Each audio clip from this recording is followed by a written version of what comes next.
সুপ্রিয় বন্ধুগণ, আসসালামু আলাইকুম। দূরে কাছে দেশে অথবা দেশে বাইরে থেকে প্রিয় বন্ধুগণ, ঠিক এই মুহূর্তে যেখান থেকে বাস্তব জীবনের গল্প শোনার জন্য আমার সাথে জয়েন করেছেন আমি আপন। আর যে আপন জীবনের গল্পের 1089তম পর্বে আপনাকে বরাবরের মতো স্বাগতম জানাচ্ছি। বন্ধুরা, আজ আমি আপনাকে শোনাবো সিলেটের ছেলে মোহাম্মদ বিল্লাল হোসেনের জীবনের হৃদয় কাঁপানো তাজ্জব এক বাস্তব জীবন কাহিনী। বন্ধুগণ, আজকের গল্পের টাইটেল কিয়ামতের ভয় দেখিয়ে মাদ্রাসার ছাত্রীকে 14 বছর বয়সে বিয়ে করে এক শিক্ষক। আমি আজকে সকালে একটা নিউজ দেখে ভাই আমি অবাক হয়ে গেছি। বিশ্বাস করেন আমি কথা বলতে পারি না। নিউজটা হয়তো আপনারা অনেকেই দেখেছেন। আমি আজকে যেদিন রেকর্ড করছি ওই দিনের নিউজ। আমি দেখলাম যে প্রচুর পরিমাণে মানুষ ঢাকা শহরে যাচ্ছে, গাড়ি ভাড়া করে, প্রাইভেট কার ভাড়া করে, হাইএক্স ভাড়া করে প্রচুর মানুষ ঢাকার দিকে যাচ্ছে। এত মানুষ দেখে সাংবাদিকরা অবাক হয়ে গেল, প্রশাসন অবাক হয়ে গেল। জিজ্ঞেস করেছে আপনারা কেন ঢাকা শহরে আসছেন এভাবে দলবদ্ধভাবে? সবাই একটা কথাই বলে যে শুনেছিলাম আমাদেরকে বলেছে ডক্টর ইউনূস নাকি সর্বনিম্ন 1 লক্ষ টাকা তার উপরে আরও বেশি ঋণ দেবে বিনা সুদে, সুদবিহীন এত টাকা ঋণ দিবে যদি আজকে ঢাকা শহরে আসি। তো জিজ্ঞেস করা হলো যে আপনাকে এটা কে বলছে যে এই টাকা ঋণ দেওয়া হবে বিনা সুদে? বলে যে বলছে সে আসতেছে। একটা মানুষও বলে না যে এই যে উনি বলছে, দেখাইতে পারতেছে না, শুধু বলে যে আমাদেরকে এই কথা বলেছে সে আসতেছে। Can you believe this? একটা মানুষ কতটুকু বোকা হইলে এই কথাটা বলা ঢাকাতে 1 লক্ষ টাকা করে দিচ্ছে শোনা মাত্রই দলবদ্ধভাবে ঢাকাতে দৌড়াতে শুরু করলো। কান নিয়েছে চিলের পিছনেই দৌড়াচ্ছে, কানে হাত দিয়ে দেখে না তার কানটা আছে কি না। ধর্মকে বিশ্বাস করা উচিত এবং বিশ্বাসের অপর নাম ইমান আর ইমানের অপর নাম মুসলমান। কিন্তু এমন বিশ্বাস আমরা করব না, এমন বিশ্বাস আমরা কখনোই করব না ধর্মের নামে ভণ্ড হুজুররা বা ভণ্ড প্রতারকরা আমাদেরকে যা বুঝাবে আমরা তাই বিশ্বাস করব না। আপনি অবশ্যই নিজের বিবেক আছে, আপনি আপনার বিবেক দিয়ে প্রশ্ন করবেন যে এই যে ধর্মগুরু এটা বলেছে এটা কতটুকু বাস্তব। আপনি কোরআন দিয়ে রিসার্চ করবেন। আমাদের সমাজের বেশিরভাগ মানুষগুলো সহজ সরল, আর এই সহজ সরল মানুষগুলোকে বোকা বানিয়ে আমাদের এই সমাজে অনেক ধর্ম ব্যবসা হচ্ছে। আল্লাহ তাদেরকে হেদায়েত দান করুক। যাই হোক, আমি আজকের গল্পে যে আশা করবো শুরু থেকে শেষ পর্যন্ত বিল্লাল হোসেনের জীবনের এই বাস্তব গল্পটা আপনারা আমার মুখে শুনবেন এবং গল্প শেষে বিল্লাল হোসেনকে আপনার মতো করে একটা মন্তব্য কমেন্ট বক্সে লিখবেন। ধন্যবাদ সবাইকে। সুপ্রিয় বন্ধুগণ, আসসালামু আলাইকুম। আমার নাম মোহাম্মদ বিল্লাল হোসেন, আমার বাড়ি সিলেট। বন্ধুগণ, আমি আমার জীবনের গল্পটা শুরু করার শুরুতে আপনাদেরকে আমার পরিবারের বিষয়ে জানিয়ে রাখি। আমার পরিবারে আমি আছি, আমার বাবা আছে, মা আছে, এছাড়া রয়েছে আমার দাদা দাদি সহ আমার ছোট 2টা বোন। আমরা টোটাল 2 বোন 1 ভাই। আমাদের পরিবারটা সিলেট শহর থেকে অনেক দূরে সবুজ শ্যামলে গড়া কোনো এক ছোট্ট গ্রামের এক নিম্ন মধ্যবিত্ত পরিবার। আমার বাবা পেশায় একজন দিনমজুর। আমার বাবা পাথরের শ্রমিক। আমাদের এখানে পাথর উঠানো হয় এবং আমার বাবা ওই পাথরের শ্রমিকের কাজ করে। সেই কাজের করে বা সেই দিনমজুরের কাজ করে খুব কষ্ট করে আমার বাবা আমাদের পরিবারটাকে চালাচ্ছে। ছোটোবেলা থেকে আমি আমাদের পরিবারে তেমন কোনো সুখ শান্তি দেখিনি, শুধু দেখে এসেছি অভাব অনটন। আর অভাব অনটনের মাঝে খুব কষ্ট করে আমার শৈশবের দিনগুলো কাটে। এরকম করতে করতে আমি মোটামুটি প্রায় অনেকটাই বড় হই। আমাদের এলাকার পাশে কোনো এক মাদ্রাসায় আমাকে তখন আমার পরিবার ভর্তি করে। আসলে স্কুলে ভর্তি করার কথা ছিল, কিন্তু স্কুলে ভর্তি করলে নাকি পড়াশোনার খরচ অনেক বেশি হয়। আমাদের এখানে প্রাইমারি স্কুল ছিল না, প্রাইমারি স্কুল আমাদের এলাকা থেকে অনেক দূরে ছিল। তো এই জন্য যে স্কুলটা আছে ওটা প্রাইভেট স্কুলের মতো, সেখানে প্রতি মাসে মাসে টাকা দিতে হতো, কিন্ডারগার্টেন সিস্টেম। তো সেখানে আর আমাকে ভর্তি করানো হলো না, আমাকে ভর্তি করানো হলো এক মাদ্রাসায়। আমি তখন একটা মাদ্রাসায় ভর্তি হলাম এবং মাদ্রাসায় ভর্তি হওয়ার পরে মাদ্রাসায় পড়াশোনা করতেছি। আর আমাদের এলাকার বেশিরভাগ পোলাপাইন মানে বেশিরভাগ ছাত্রছাত্রীরা মাদ্রাসায় পড়াশোনা করে এবং মাদ্রাসায় পড়াশোনার প্রতি সবাই অনেক বেশি বিশ্বাস। তো যাই হোক, আমি যখন মাদ্রাসায় পড়াশোনা করি আমার দিনকালগুলো খুব ভালো যাচ্ছিল এবং মাদ্রাসায়ও আমি ছাত্র হিসাবে খুব ভালো ছিলাম। এরকম করতে করতে একটা পর্যায়ে প্রায় আমি অনেকটাই বড় হয়ে যাই এবং অনেকটা বড় হয়ে যাওয়ার পরে আমার মাদ্রাসার মধ্যে আমি দেখতে শুনতে সবার চেয়েও একটু বেটার ছিলাম। মানে আমাদের ক্লাসের মধ্যে এই বেটারটা শুধুমাত্র দেখতে শুনতে, বাট পড়াশোনায় আমি এতটা ভালো ছিলাম না। আমি পড়াশোনায় প্রচুর পরিমাণের গাধা ছিলাম। আমি পড়াশোনা করতে পারতাম না, আমার ব্রেন বুদ্ধি খুব একটা ভালো ছিল না, কিন্তু আমি দেখতে অনেক বেশি সুদর্শন ছিলাম, অনেক সুন্দর চেহারার অধিকারী ছিলাম। এরপরে মাদ্রাসায় পড়া অবস্থায় আমাদের মাদ্রাসায় পড়তো একটা মেয়ে, নাম হচ্ছে মুনতাহা। এই মেয়েটা আমার সাথেই পড়াশোনা করতো। তো ওই মুনতাহা মেয়েটাকে আমার খুব ভালো লেগে যায়। আমি তখন ক্লাস 9-এ পড়ি। তো মুনতাহা আমার 1 বছরের ছোটো ছিল, ক্লাস 8-এ পড়তো। তো ক্লাস 8-এ পড়তো, আমি তখন মাদ্রাসায় ক্লাস 9-এ পড়ি। তো ওই মুনতাহা মেয়েটাকে আমার খুব ভালো লাগতে শুরু করে। তো তো ক্লাস 9-এ পড়া অবস্থায় বুঝতেই পারছেন অত তো আর বড় হই নাই। তো মেয়েটারে এত ভালো লাগতো এবং মাদ্রাসার অনেকেই তারা পছন্দ করতো, কিন্তু তারে কেউ প্রপোজ করার সাহস পাইতো না, ভালোবাসি এই কথা বলার সাহস পাইতো না। তো সবচেয়ে বড় কারণ হচ্ছে আমাদের মাদ্রাসার খলিল হুজুর বলে একজন হুজুর আছে, যার বাড়ি হচ্ছে চিটগংয়ে, কিন্তু উনি বিয়ে করে সিলেটে, আমাদের ওই মাদ্রাসার ওখানে বিয়ে করে, এবং বহু বছর আগে উনি বিয়ে করে এখানে ঘর জামাই থাকে। উনি আর ওনার চট্টগ্রামে যায় না, এখানে ওনার ছেলে মেয়ে হয়, এখানে ওনার পরিবার, এখন উনি ওখানেই থাকে। কিন্তু মুনতাহা নামের যে মেয়েটা আছে, ওই মেয়েটা হুজুরের কাছে অনেক বছর ধরে প্রাইভেট পড়ে এবং হুজুরের খুব ঘনিষ্ঠ ছাত্র, হুজুর তারা অনেক আদর করে। তো এই জন্য আসলে ওর সাথে কেউ কথা বলতে ভয় পায়, মানে ওরে প্রপোজ করলে যদি ও হুজুরের কাছে বলে দেয়। আর হুজুর ছিল এতটাই বদমেজাজি, এতটাই রাগী, আমাদের মাদ্রাসার মধ্যে হুজুরের কথা শুনলে ভাগে মহিষে এক গাঁটে জল খায়, এমন একটা অবস্থা। হুজুরকে সবাই পর্যাপ্ত পরিমাণের ভয় পাইতো, এত ভয় পাইতো যে হুজুরের সামনে দাঁড়ানোর মতো ক্ষমতা কারো ছিল না। তো যাই হোক, এরপরে ওরে আমার খুব ভালো লাগতো। তো আমি কি করলাম, সাহস করে তখন আবার এই একটা বছর কিন্তু ক্লাস 9-এ কিন্তু আমি পুরোটা বছর ওর পিছনে সময় দিয়েছি। বিভিন্নভাবে হুজুরের চোখ ফাঁকি দিয়ে ওর সাথে কথা বলার জন্য চেষ্টা করেছি, ওর সাথে সম্পর্ক তৈরি করার জন্য চেষ্টা করেছি। আর মুনতাহার আরেকটা বিষয় কি, মুনতাহা হচ্ছে ওর বাবাও খুব গরিব, মানে দিনমজুর আর কি। দিনমজুর বলতে কৃষি কাজ করে, অত বেশি বড় লোক না, আমাদের থেকেও মোটামুটি আরেকটু নিচের, মানে আরেকটু নিম্নে হবে। এরপর যখন ওরা আমার এমন করে ভালো লাগতে শুরু করে, আমি একটা বছর সম্পূর্ণ ওর পিছনে শ্রম দিতে থাকি, ওর পিছনে টাইম দিয়ে থাকি, ওকে ফলো করতে থাকি, বিভিন্ন জায়গায় ওর সাথে যেতে থাকি। তো এক বছরও না আমি কোনোভাবে ওর সাথে কোনো সম্পর্কে জড়াতে পারলাম না। তো এবার আমি ক্লাস 9 থেকে ক্লাস 10-এ উঠে যাই, সামনে হচ্ছে আমার দাখিল পরীক্ষা। এর ভিতরে মুনতাহা তখন ক্লাস 8 থেকে ক্লাস 9-এ ওঠে। এবার মুনতাহা যখন ক্লাস 9-এ ওঠার পরে আমার কথা হলো যে এক বছর পর তো মাদ্রাসা থেকে চলে যাব, সামনে দাখিল পরীক্ষা দিয়েই তো চলে যাব, এরপর তো আর মাদ্রাসায় থাকবো না, তো যা করার এনিমেজে করতে হবে। এই সময় আবার খলিল স্যার একটু কেমন, মানে খলিল হুজুর কেমন জানি একটু টেনশনে পড়ে যায়, ঠিকমতো খাওয়া দাওয়া করে না, ঘুমায় না, এবং ক্লাস ঠিকমতো করে না, মানে কেমন জানি উনি একটা বিষণ্ণতা, টেনশনের মধ্যে পড়ে যায়, মানে হঠাৎ করে। তো হুজুর অনেক গরম ছিল, অনেক গরম হুজুর থাকার কারণে মানে উনি যখন একটু অসুস্থ হয়ে যায়, দুর্বল হয়ে যায়, আমরা তখন ছাত্রছাত্রী সবাই খুশি হই। যাই হোক, হুজুর আর আগের মতো ক্লাস করতে পারে না, ক্লাসে আসলেই ভাই উড়ো দুরা মারতো, খুব মারতো, মানে জোর বেদ নিয়ে হুজুর সবসময় ক্লাসে আসতো, এমন একটা অবস্থা। এরপরে হুজুর একটু অসুস্থ হয়ে গেল, একটু টেনশনের মধ্যে পড়ে গেল, আমরা সবাই ভীষণ আনন্দিত যে যাই হোক এবার হুজুর যেহেতু অসুস্থ হয়েছে, আমরা এবার একটু ভালো থাকবো। এরকম করতে করতে আমি এই সুযোগে করলাম কি, মুনতাহার জন্য বেশ কয়েকটা চিঠি লিখতে শুরু করলাম। মাদ্রাসায় তো আসলে ছেলে মেয়ে খুব বেশি কথা বলা যায় না, রাস্তায় তো যায় না, মাদ্রাসার মধ্যেও যায় না, কারণ অনেকেই সন্দেহ করে। আর মাদ্রাসার মধ্যে অবশ্যই শালীনতা বজায় রাখতে হয়, ওর সাথে কথা বলতে পারি না, অ্যান্ড কথা না বলতে পারার কারণে ও ওর মতো, আমি আমার মতো, এরকম করে তখন আমি চিঠি লিখি। একদম মনের মাদুলিতে মিশে থাকা কথাগুলো আমি তখন ওই কলমের কালো কালিতে সাদা কাগজে উঠিয়ে এলি, এবং এগুলো আমি লিখে ওর কাছে আমি একটার পর একটা চিঠি লিখতেছি। কিন্তু দুঃখের বিষয় হচ্ছে ও আমার কোনো চিঠির কোনো উত্তর দেয় না। এই যে আমি চিঠিগুলো লিখতেছি, এগুলোর কোনো রিপ্লাই ও আমাকে দেয় না। এরকম করে একটা না দুইটা, প্রায় 10 থেকে 15টা চিঠি আমি ওরে লিখলাম। এবং লেখার পরে মানে আমি তখন ওর জন্য ভাই এতটাই পাগল হয়ে যাই, মানে এত বেশি পাগল হয়ে যে আমি বলে বোঝাতে পারবো না। মানে ও যেদিন মাদ্রাসা আসবে না, ওই দিন আমি মাদ্রাসা থাকবো না। ধরুন আজকে মাদ্রাসা আসছি, খবর পাইছি মুনতাহা মাদ্রাসায় নাই, আমি আজকে ক্লাস করবো না, চলে যাবো। এখন কেমন জানি আমার কাছে মনে হয়েছে আমি শুধুমাত্র মুনতাহাকে দেখার জন্যই মাদ্রাসায় আসি। তো এটা অনেকেই ফলো করে, অনেক শিক্ষক, অনেক শিক্ষিকা বা ছাত্রছাত্রী অনেকেই বিষয়টাকে ডাউট করতো, এবং অনেকে আমাকে মুনতাহার জামাই বলেও ডাকতো দুষ্টুমি করে। এরকম করতে করতে একদিন হলো কি, হঠাৎ করে আমাদের স্কুলের আমাদের মাদ্রাসার যিনি কড়া টিচার ছিল, খলিল হুজুর একদিন আমারে বলল, মাদ্রাসা ছুটি হওয়ার পর আমারে বলল যে বিল্লাল, তুমি আজকে মাদ্রাসায় থাইকো, তোমার সাথে আমার কিছু কথা আছে। এইভাবে বললো, তুমি থাইকো, তোমার সাথে আমার কিছু কথা আছে। এটা যখন হুজুর আমারে বলল, মানে আমার তখন আর বুঝতে বাকি ছিল না যে জোর বেত আমার পিঠে আজকে ভাঙবে, মানে আমি আজকে নির্ঘাত বিপদে পড়ে গেছি। অবশ্যই মুনতাহা হুজুরকে বলে দিছে, এবং নাইলে কোনো না কোনোভাবে হুজুর জেনে গেছে আজকে আমাকে মারবে। বিশ্বাস করবে না ভাই, ভয়ে তখন গলাটা শুকিয়ে গেছে, থরপর করে কাঁপতেছি। এরকম একটা ভয়ভীতির মধ্যে সময় কাটতেছে। তেন একটা পর্যায়ে তখন মাদ্রাসা ছুটি হয়ে গেল।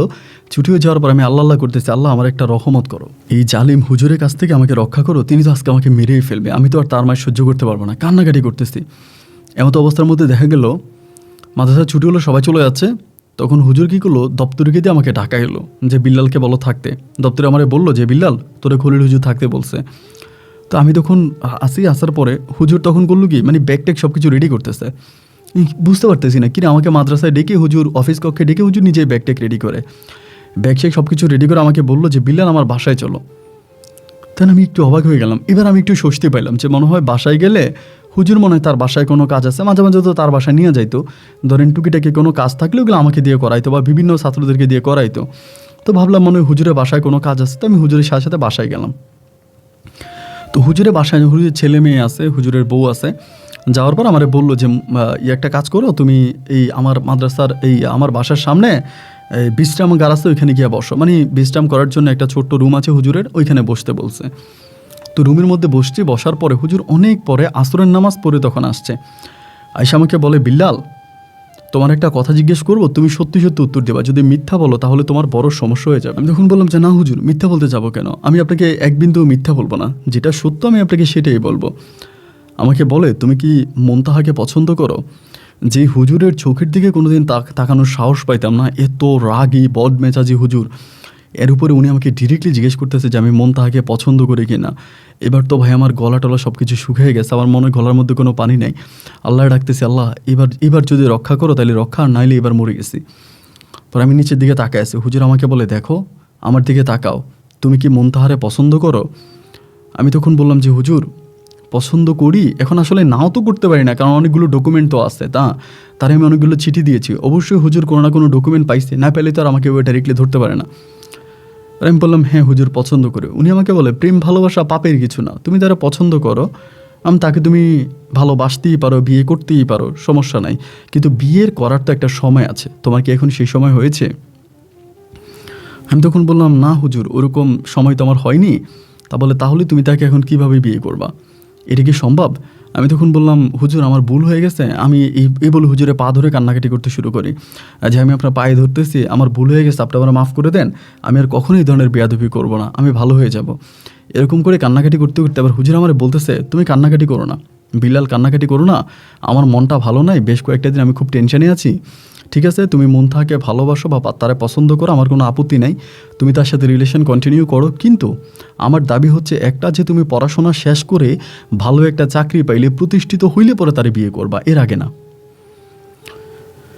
হুজুর যখন এই কথা আমারে বললো, মানে আমার মাথায় মনে হয় ভাই, আমি মনে হয় মানে দুনিয়াতে না, মনে হয় আমি স্বপ্ন দেখতেছি। যেই ভালোবাসার কথা বললে হুজুর তেলে বেগুনে রেগে ওঠার কথা, ভালোবাসা তো দূরের কথা, হুজুরের কাছে ভালো কথা বলাও যায় না, অথচ সেই হুজুর আমি মুনতাহাকে ভালোবাসি জানার পরে আমার এই মুনতাহার সাথে প্রেম করার অনুমতি দিল। আমার কাছে মনে হলো নিতান্ত আমি যেন কোনো স্বপ্ন দেখতেছি। আমার কাছে মনে হলো যে সত্যি আমি কোনো একটা স্বপ্ন দেখতেছি, এইটা তো কোনোভাবেই বাস্তবে সম্ভব না, এবং এটা হতে পারেই না, এটা কিভাবে সম্ভব।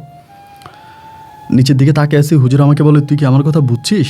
আমার কথা বোঝার কোনো মানে আমার কথা বুঝতে পারিস না? আমি কি বলছি? আমি বলে, হ্যাঁ হুজুর বুঝছি, আপনি আমাকে বলতেছেন যে আমি মুনতাহার সাথে রিলেশন করার জন্য এবং প্রতিষ্ঠিত হলে পরে আমি মুনতাহাকে বিয়ে করব। বলে হ্যাঁ সেটাই, প্রতিষ্ঠিত হলে পরে তুই তারে বিয়ে করবি, অ্যান্ড প্রতিষ্ঠিত হওয়ার আগ পর্যন্ত তুই তার সাথে রিলেশন কন্টিনিউ করে যাবি, অ্যান্ড তুই তাকে অনেক চিঠি দিয়েছিস, সে তোকে রিপ্লাই দেয় নাই, এবার থেকে রিপ্লাই দিবে।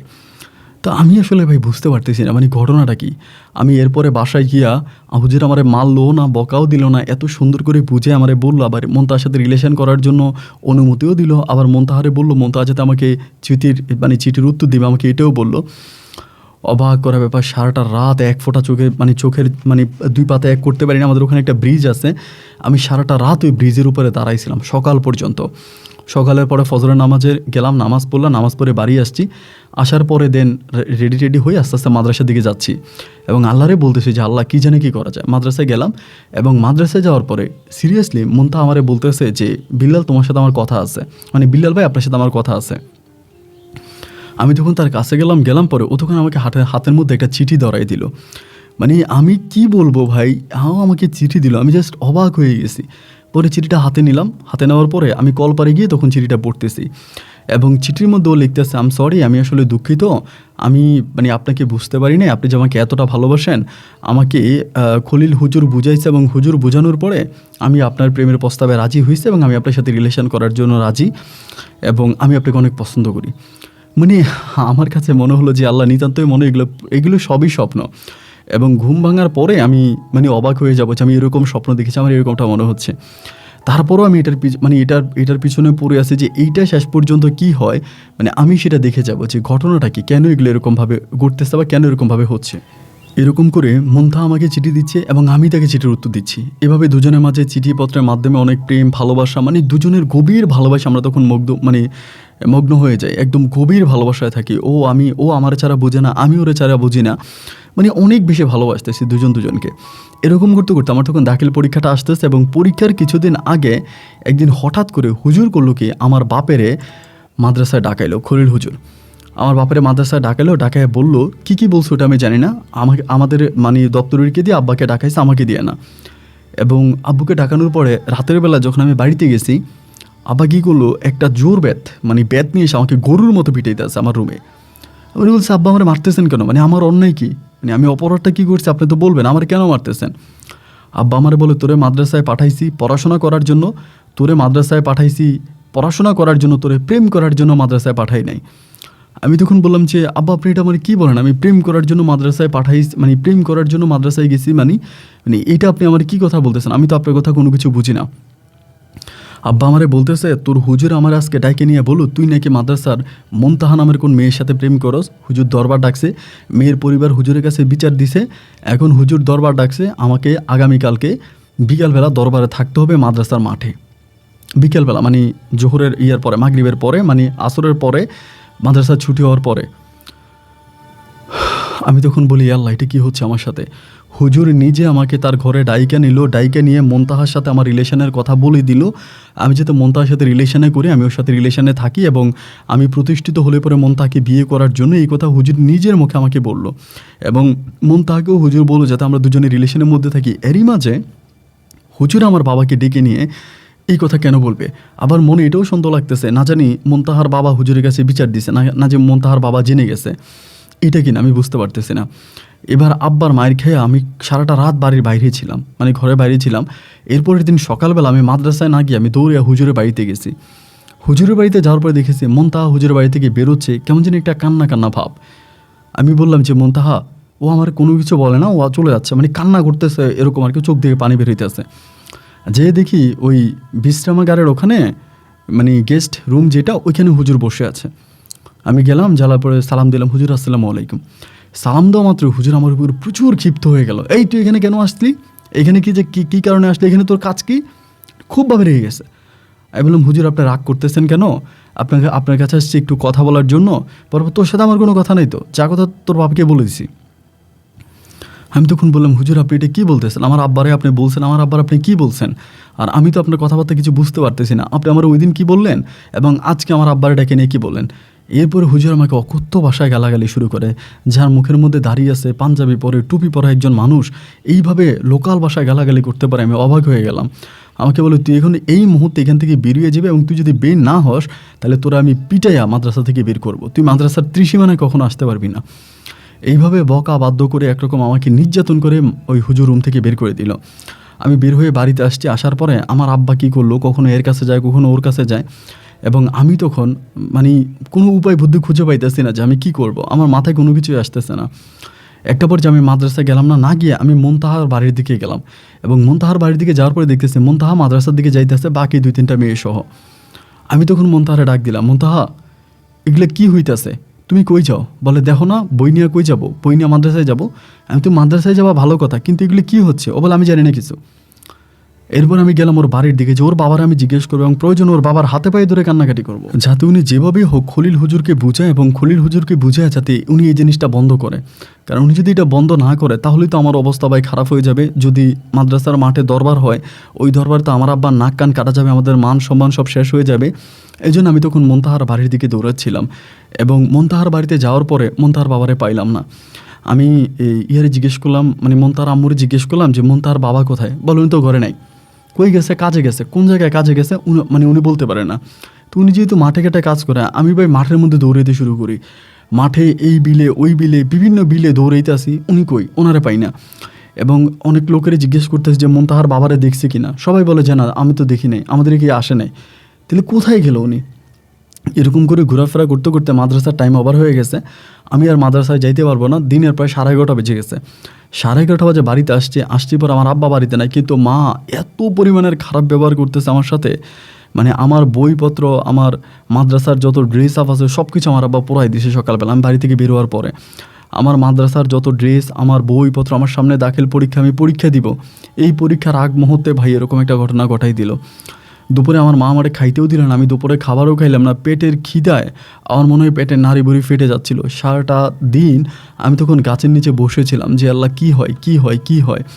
এবং এরকম করে সময়গুলো কাটতে কাটতে বিকেল হয়ে গেল এবং আমি বটগাছের নিচে ওইখানে বসে আছি। আমার আব্বা কোত্থেকে আইসাই আমার কলার চেপে ধরছে, ধৈর্য আমারে বলতেছে, তুই জানোস না আজকে তো দরবার আছে, চল মাদ্রাসায় চল। আমি বলে আব্বা আমি যাবো না। আমার বলে যাবি না মানে? আমার নাক কান কাটা যাবে, তোর জুতার বাড়ি কি আমি খাবো নাকি? তোর জুতার বাড়ি তুই খাবি, তোর জুতার বাড়ি আমি খাবো না। এই বলে আমাকে তখন আমার কলারে ধরে আমাকে তখন মাদ্রাসার দিকে নিয়ে যাওয়া হয় এবং আমাদের এলাকার আরও কয়েকজন লোক থাকে আমার আব্বার সাথে। এমন করতে করতে একটা পর্যায়ে মাদ্রাসায় যাই এবং মাদ্রাসায় যাওয়ার পরে দেখলাম যে মাদ্রাসার আপনার বারান্দার মধ্যে প্রচুর মানুষ, আমাদের মাদ্রাসার কমিটির সভাপতি এবং কমিটিবৃন্দ, আবার বাজারের অনেকগুলো লোক আছে, গণ্যমান্য লোক আছে, এলাকার লোক। মানে মনে হয় যেন বিশাল আকারের দরবার, এত বড় দরবার, এত লোকজন, এত সরঞ্জাম, মানে আমি জাস্ট অবাক। আমি ওখানে গেছি, যাওয়ার পরে এবার মাদ্রাসার হুজুর খলিল হুজুর তখন বলল যে বিল্লাল, তোমার কি মুনতাহার সাথে কোনো সম্পর্ক আছে? আমি তখন নিচের দিকে তাকায় আছি। আমার বলে বিল্লাল, তোমার কি মুনতাহার সাথে কোনো সম্পর্ক আছে? আমি তখন মায়ের ভয়ে, ছোট মানুষ তো ভাই, এত মাথায় তো আর বুদ্ধিশুদ্ধি নাই, এত বড় তো আর হইনি, আমি তখন মায়ের ভয়ে মানে মাথা নাড়াচ্ছি না। আমাকে বলে তোমার সাথে মুনতাহার কোনো সম্পর্ক নাই? আমি বললাম না। মুনতাহার সাথে তুমি কিছু করো নাই? আমি বললাম না। এইবারে আমার চিঠিগুলা দরবারের মধ্যে দেওয়া হলো এবং সবগুলো খলিল হুজুর দিল, সভাপতির হাতে দিল। সভাপতি তখন চিঠিগুলো পড়তেছে, পড়ে আমার ডাক দিছে, ডাক দিয়া বলতেছে যে বিল্লাল, এই হাতের লেখাগুলা কার, এই চিঠিটা কার? আমি তখন বললাম আমি জানি না। মানে তখন আমি মায়ের ভয় না করতেছি। পরে আমাকে বলে ঠিক আছে এখানে লেখো, এবং চিঠির মধ্যে যা লেখা ছিল আমাকে আরেকটা কাগজে তা লেখাইলো, মানে সেমভাবে মানে লেখাইলো, চিঠিতে যা ওইটাতে লেখার জন্য। এবার লেখাগুলো লেখার পরে উনি দরবারিতে অন্য অন্য লোকজনকে দেখাইতে আছে যে দেখো তো এই দুইটা হাতের লেখা এক কিনা। সবাই বলে হ্যাঁ এক, সবাই বলে হ্যাঁ এক এক। আমি তখন মুনতাহাও তখন আছে, মুনতাহার বাবাও আছে, আরও এলাকার লোকজন আছে। আমি তখন খুব রেগে গিয়ে বললাম, চিঠি কি শুধু আমি মুনতাহারে দিছি? মুনতাহাও তো আমার অনেক চিঠি দিছে, ওর অনেক চিঠিও তো আমার কাছে আছে। তখনই খলিল হুজুর দাঁড়ায় বলতেছে, চিঠি যে তুমি দিছো ও দিছে, দুটোটাই সত্য, কোনোটাই মিথ্যা না, আরও অনেক সত্য আছে, অপেক্ষা করো, সব সত্য জানতে পারবা। এগুলা বলা মাত্র তখনই আমার বাবা ওই দরবারের মধ্যে আমাকে আবারও মারতে শুরু করে, আবারও গিয়ে আমাকে এলো পাথারি মারতে শুরু করে, মারতেছে, সবাই গিয়ে আমার আব্বারে ধরতেছে। আর ওরা মারতেছেন কেন? ওর দরবার তো এখনও শেষ হয় নাই, বিচার শেষ হয় নাই, বিচার শেষ হইলে পরেই না সাজা। এবার খলিল হুজুর বলতেছে, আমি এখন কি বলবো? আমি আপনাদের কাছে সত্য কথাই বলি, যেহেতু আমি হুজুরে, আমি এই মাদ্রাসার অনেক বছর ধরে মাদ্রাসার দায়িত্ব পালন করতেছি এবং মুনতাহাটা ও আমার মেয়ের মতো, আমার বাসায় যাইতো, আসতো, আমার বাসায় থাকতো, খাইতো, এবং ওর সাথে আমার খুব ভালো একটা সম্পর্ক, শুধু সম্পর্ক বলবো না, একটা পারিবারিক সম্পর্ক। তো এই মেয়েটা আমার কাছে গত 2 দিন আগে কান্না করে করে বলতেছে যে, একদম কান্না করে করে ও বলতেছে যে ওর পেটে নাকি বাচ্চা। আল্লাহ বলে কি? আমি মনে মনে বলতেছি যে কার বাচ্চা? মানে আমি নিজে নিজে মনে মনে বলতেছি কার বাচ্চা? সবাই তখন মানে খলিল হুজুরের দিকে তাকায় আছে, আরে কী বলে এটা? পরে খলিল হুজুর বলতেছে, মেয়েটা যাইয়া কান্নাকাটি করে আমার কাছে বলতেছে যে হুজুর, বিল্লাল আমাকে ভালোবাসার স্বপ্ন দেখাইয়া আমার সাথে সম্পর্ক করছে এবং সম্পর্ক করে পরে আমার পেটে বাচ্চা দিয়ে দিছে। আমার বাচ্চার এখন অনেক মাস বয়স, আমি এখন কি করব? কথাটা শোনা মাত্র আমার আব্বা তখন জায়গায় মাটিতে বসে গেছে, মানে মাটির মধ্যে বসে গেছে। এরপরে মুনতাহার বাবা ওই দরবারের মধ্যে মানে হু হু হু করে কাঁদতে শুরু করে, মানে প্রচুর পরিমাণের কান্না করতেছে। হুজুর তখন বলে যে আপনারা তো গ্রামে 10 জন আছেন, বিভিন্ন গ্রামের লোকজন এখানে আছেন, তো আমি বিচার আচার করতে পারি না, আমি দরবারিও না কারবারিও না, আপনারা কারবারি মানুষ, আমি আপনাদের কাছে বিচার দিলাম, আপনারা 10 জন আছেন গ্রামের, আপনারা বিচার করে দেন এবং আপনাদের বিচার যা করবেন আমরা তাই মানব, আমি আপনাদের বিচার মানতে রাজি আছি। এই কথা বলে খলিল হুজুর তখন চেয়ারে বসে গেল। আমার আব্বা এই দরবারের মধ্যে আমাকে আবারও মারা শুরু করলো, মানে আবারও গরুর মতো এসে আমাকে পিটাইতেছে। সবাই আব্বারে ধরতেছে, আর ওরে মাইরেন না, রাখেন, কি হয় দেখি। এরপরে সভাপতি যখন দাঁড়াইলো, সভাপতি দাঁড়াইয়া মুনতাহার বাবারা ডাকলো যে আপনার মেয়ের সাথে যেহেতু এই ধরনের কাজ হয়ে গেছে, আর এই ধরনের কাজ তো আসলে ছেলে মানে আমাকে আর কোনো কথা বলার সুযোগ দিচ্ছে না, কিন্তু মানে আমি যে কোনো একটা কথা বলবো, আমি কথা বলতে গেলে আমাকে সবাই বলে, এই তুই চুপ, এই চোরের কোনো কথা নাই, তোর কোনো কথা নাই, তুই চুপ থাক। মানে আমাকে ধমক দিয়ে সবাই চুপ করায় দেয়, আমাকে কথা বলার মানে একটা ওয়ার্ড কথা বলার কোনো সুযোগ কেউ দেয় না। তা আমাকে যখন সবাই এরকম ধমকাইতে আসে, ধমক দিতে আসে, আমার সাথে রাগারাগি করতেছে, আমি তখন নিচের দিকে তাকে বসে আছে, আমি কিছু বলি না। না আমি আসলে বলবোটা কি, আমার তো বলার মতো কোনো ভাষা নাই। আমি কারে কি বলবো, আমি তো কারো কোনো কথায় কোনো উত্তর দিতে পারতেছি না। বা এই যে ওর পেটে বাচ্চা, মন্তাহার পেটে বাচ্চা, ওই বাচ্চা তো আমার না। আমি মন্তাহার সাথে রিলেশন করেছি এটা সত্য, প্রেম করছি এটা সত্য, তা আমি তো কখনো মন্তাহার শরীরেও হাত দিই না, মন্তাহার গায়েও হাত দিই না। ওর সাথে আমার কখনো এরকম কোনো সম্পর্ক হয়ই নাই, এই সম্পর্ক হওয়ার প্রশ্নই আসে না। তাহলে কীভাবে ও বাচ্চার মা হইলো, মানে ওর পেটে বাচ্চা কোত্থেকে আসলো, আমি এটাই বুঝতে পারতেছি না। তা মন্তাহার বাবারে ডাক দিল, ডাক দেওয়ার পরে সভাপতি বলতেছে যে আপনার তো মেয়ে, এখন ছেলে তো আর ইচ্ছা করে এটা করে নাই, মেয়েরে দর্শনও করে নাই, মেয়ে তো অবশ্যই ইচ্ছা করে এই কাজটা করছে, এখন যেটা হবার সেটা তো হয়েছে, এখন কি করবেন, মানে আপনার সিদ্ধান্তকে, আমরা আপনার সিদ্ধান্তের অপেক্ষায় আছি। মন্তাহার বাবা তখন বলতেছে আপনারা গ্রামে 10 জন আছেন, আপনি আছেন, হুজুররা আছে, আপনারা যেটা সিদ্ধান্ত নেবেন আমি সেই সিদ্ধান্তই মেনে নিব, আমার আর কোনো সিদ্ধান্ত না, আমি কিছু মানতে পারবো না।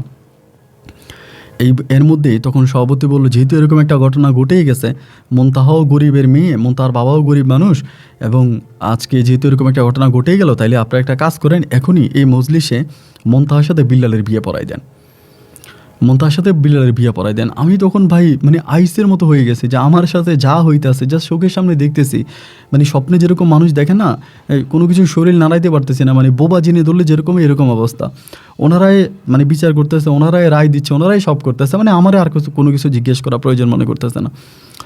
পরে এইভাবে তখন কি হলো, আমার সাথে বিয়ে পড়াই দিল গ্রামের 10 জনই মিলে, এবং মোটা অঙ্কের একটা কাবিন, অনেক বড় একটা কাবিন দিয়ে তখন মন্তাহার সাথে আমাকে বিয়ে করাই দিল। এবং ওই কাবিনের টাকা, মানে সরকারি যে ফিটা, ওই ফিটা দেওয়ার মতো সমর্থ আমার আব্বার নাই। চিন্তা করেন ওই কাবিনের টাকার যে ফিটা আসে, এটাও খলিল হুজুর নিজের পকেট থেকে দিয়ে দিছে, নিজের পকেট থেকে দিছে। উনি বলে মন্তাহা আমার মেয়ের মতো, আমি আমার মেয়ের মুখের দিকে তাকে ওই মানে খরচের টাকাটা আমি দিয়ে দিলাম, মানে অফিস খরচ। এই বলে সেদিন মন্তাহার সাথে আমার বিয়ে হলো। এরপরে মন্তাহার মানে বোন আছে একজন চাচাতো বোন, ওই চাচাতো বোন সহ তখন মন্তাহাকে আমাদের মানে মন্তাহাদের বাড়িতে নিল, আমি আমাদের বাড়িতে গেছি, এবং বলা হলো যে কালকে পারিবারিকভাবে অনুষ্ঠান করে মন্তাহাকে উঠে আনার জন্য, গ্রামের মানুষ নিয়ে ওই অনুষ্ঠান করে তারা উঠে আনবো। রাতের বেলায় বাড়িতে আসছে, হাই রে ভাই, আমার মায়ের, আমার আব্বা মানে এত পরিমাণের মায়ের আমাকে মারছে, এত মার আমাকে মারছে, আমার কাছে মনে হয় যেন আমার নিঃশ্বাসটা এই মুহূর্তে বন্ধ হয়ে যাবে। আমি বারবার বলতেছি আমি মায়ের ব্যথা সহ্য করতে পারতেছি না, আমি মরে যাবো না, আমার আব্বা আমাকে মারতেই আছে। গ্রামের বাড়ির অনেক মানুষ আসছে তো ওই দিন, তো সারাটা রাত কেটে গেল। সকালবেলা আমার আম্মা থেকে একটা পাঞ্জাবি নিয়ে আসছে, একটা পাঞ্জাবি নিয়ে আসছে, এসে আমার বলে পাঞ্জাবিটা গায়ে দে। মানে আমাকে যে মারছে, শরীরে এত পরিমাণের ব্যথা, পাঞ্জাবি গায়ে দেওয়ার মতো কোনো শক্তি আমার শরীরে নাই। পরে আমাকে আমার মা জোর করে পাঞ্জাবি গায়ে দিয়েছে, আমি তখন পাঞ্জাবি গায়ে দিয়েছি, টুপি মাথায় দিছি। আমার আব্বা আম্মা সহ আরও 8-10 জন মিলে তখন তারা একটা গাড়ি ঠিক করে আনলো। গাড়ি মানে এই বাড়ি ওই বাড়ি তো, বেশি তো দূরে না। তারপর একটা গাড়ি ঠিক করলো, বিয়ে বলে কথা। পরে ওই গাড়িতে আমাকে উঠে মন্তাহাদের বাড়িতে নিল। নেওয়ার পরে আমাদের এলাকার লোকজনে খাওয়া দাওয়া করলো খুব সিম্পলি, মানে ছোটোভাবে, খুব পারিবারিকভাবে ছোট্ট অনুষ্ঠানের মাধ্যমে তখন মন্তাহাকে আমি আমাদের বাড়িতে নিয়ে আসছি। আমাদের বাড়িতে আনার পরে রাতের বেলা মানে কারো মুখেই তো হাসি নেই, আমার বোনগুলোও কান্না করতেছে, সারা রাত আব্বা আমারে পিটাইছে, আব্বারও মন খারাপ, মায়েরও মন খারাপ, মানে সবারই মন খারাপ। এটা একটা বিয়ে বাড়ি না বলে মানে বলা যায় যে সম্ভবত এটা একটা মানে মৌতলা বাড়ি, কেউ মারা গেছে এরকম একটা অবস্থা। যাই হোক, এরপরে সবাই মিলে তখন এখানে বসলো, কথাবার্তা বললো, বললে আমি বউ নিয়ে আসছি, পরে আমার বাসর হবে। আমার আম্মা বাসরঘর রেডি করলাম, আমার বোনেরা বাসরঘর রেডি করে দিল, পরে আমি ঘরে ঢুকলাম। তা আমাদের ঘরটা টিনের ঘর ছিল। আব্বা ঘরে ঢুকার সময় বারবার বলে দিছে, খবরদার ওই মাইয়ারে কিন্তু তুই কিছুই বলবি না, ওই ফুরিডি কিন্তু কোনো কিছু বলবি না, কোনো কিছু বললে কিন্তু তোর খবর আছে, কোনো প্রশ্ন করবি না, কোনো কিছু বলবি না, এবং যাতে ওই মেয়ে কোনোভাবে রাগ না করে। আল্লাহ আমাদেরকে বাঁচাইছে, হয়তো কারো দোয়ায় বেঁচে গেছি, তা না হলে জেল খাটা লাগতো, তা না হলে কিন্তু আমাদের জেল খাটা লাগতো। আব্বা এরকম করে বলতেছে। কেন জেল খাটবো সেটাই বুঝলাম না, অপরাধটা করলাম কোথায়। পরে বাসর ঘরে ঢুকছি, ঢুকার পরে আমি দেখলাম ও বাসর ঘরে বসে বসে কাঁদতেছে, মন্তাহা মানে কাঁদতে কাঁদতে চোখ ফুলাই ফেলতেছে। পরে আমি বলতেছি তুমি কান্না করতেছো কেন? ও কিচ্ছু বলে না। পরে কান্না করতেছে। আমি সারাটা রাত বিশ্বাস করেন এই খাটের উপরে বসেছিলাম, ওর শরীরেও হাত দিনে ওই রকম কান্না করতে করতে করতে করতে খাটের এক কোণার মধ্যে ঘুমিয়ে পড়ে। এরকম কান্না করতে করতে করতে করতে আস্তে করে ঘুমিয়ে যায়। ও যখন ঘুমিয়ে যায় আমি আর ওটা বিরক্ত করি নাই, আমিও খাটের এক পাশে শুয়ে থাকি, আমারও তখন ঘুমিয়ে যায়, সকাল হয়ে যায়। এবং সকাল হলে পরে মন্তাহাদের বাড়ি থেকে কয়েকজন আসে, আইসা তখন মন্তাহাকে তখন নিয়ে যায় এবং এরপরের দিন আমি আবার যাই, আমি ওরে গিয়ে আবার নিয়ে আসি। এভাবে 1 সপ্তাহ আমাদের সংসার কাটে। তো ওরও তখন পড়াশোনা বন্ধ, আমারও সামনে দাখিল পরীক্ষা ছিল, আমি আর পরীক্ষা দিলাম না, আমারও পড়াশোনা বন্ধ। 1 সপ্তাহখানি কাটতেছে, সপ্তাহখানি খুব কষ্টের মধ্যে কাটতেছে, মানে ভীষণ দুঃখ কষ্ট যন্ত্রণার সময়গুলো কাটতেছে।